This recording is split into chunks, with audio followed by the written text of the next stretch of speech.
As pequenas empresas não estão mal por causa dos trabalhadores. Os trabalhadores, na sua maioria, ganham o ordenado mínimo, pouco mais do que o ordenado mínimo.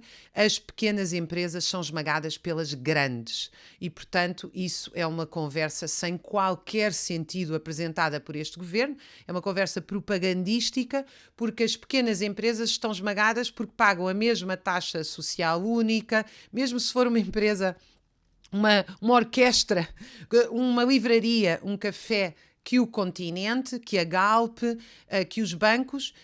As pequenas empresas estão esmagadas pelos monopólios da comunicação, da energia, por taxas e taxinhas que o Estado vai utilizando para esmagar estas pequenas empresas e tirar-lhes autonomia. Além disso, no universo das pequenas empresas há muita coisa diferente. Há as empresas familiares, muitas das quais fazem um esforço enorme para tratar bem os seus trabalhadores, e há imensas, milhares de empresas que são subcontratadas das grandes empresas. As grandes empresas não querem ter os custos de contratar os trabalhadores e passaram isso para as costas das pequenas empresas, que têm 7, 8, 9 trabalhadores e, evidentemente, têm que fazer os pagamentos à segurança social, aos impostos, e ficam esmagados. Porquê? Porque, na verdade, nas pequenas empresas circula o capital, mas não se acumula.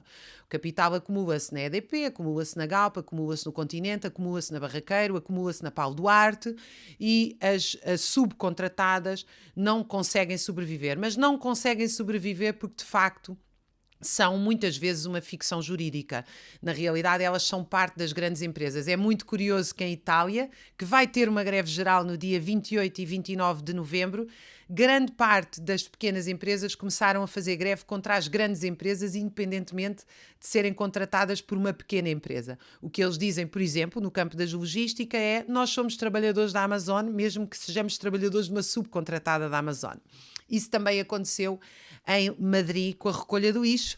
A Câmara Municipal dizia que não tinha nenhuma responsabilidade pelos trabalhadores que recolhiam lixo, porque eles eram contratados por várias pequenas empresas, e os trabalhadores entraram em greve.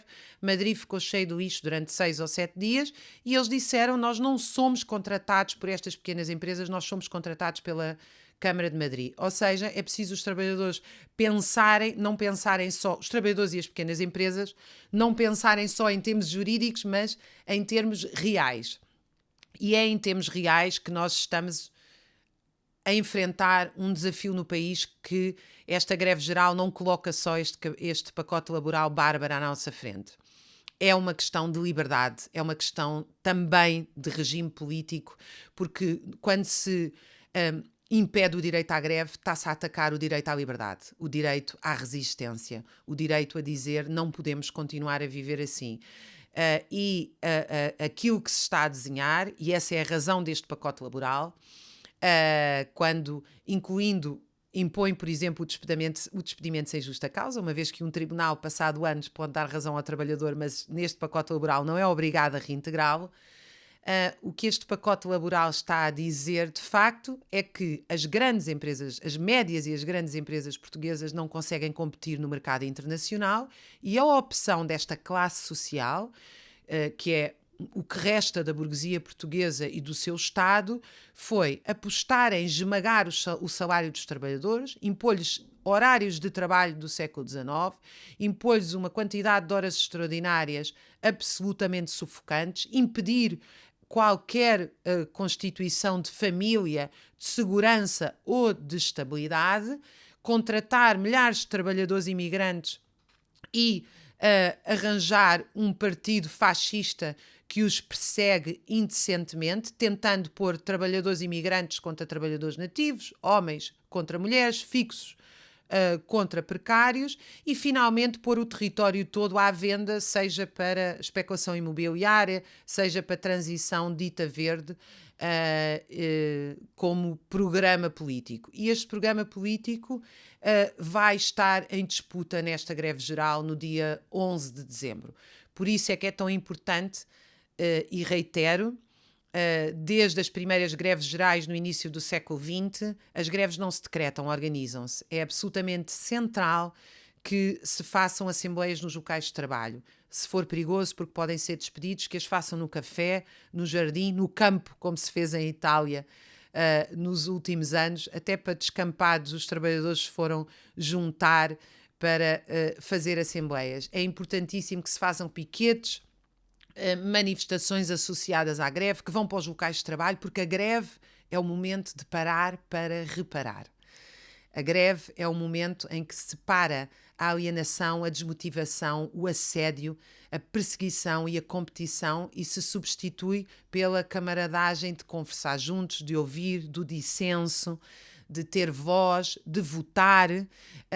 E por isso é também muito importante, e foi nas greves gerais mais importantes, sobretudo aquelas organizadas com métodos combativos e democráticos, que os trabalhadores criam os seus próprios boletins, hoje em dia com a internet, com jornais próprios, que criem as suas próprias, que coloquem na agenda o que desejam e que se juntem também com outros setores fora do mundo do trabalho, com as associações de habitação, com as associações que lutam por uma vida digna, com os jovens que lutam por habitação e contra as propinas, com as populações que lutam contra a predação dos recursos agrícolas.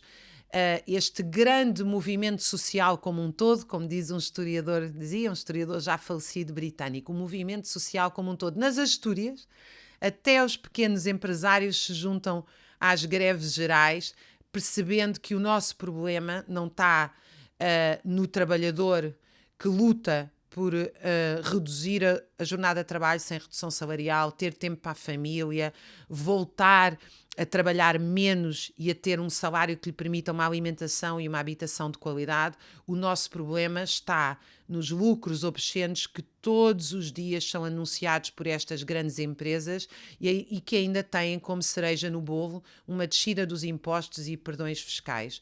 E, portanto, no dia 11 de dezembro há uma discussão a ser feita, que é uma discussão que é qual é o lugar do trabalho, da cultura democrática deste país, e por isso é tão importante que esta greve geral, mais do que ser decretada, seja organizada e pensada a partir de todos nós sobre, no fundo, esta pergunta absolutamente essencial: o que é que produzimos, como é que produzimos, para quem é que produzimos, como é que nós queremos viver na sociedade portuguesa?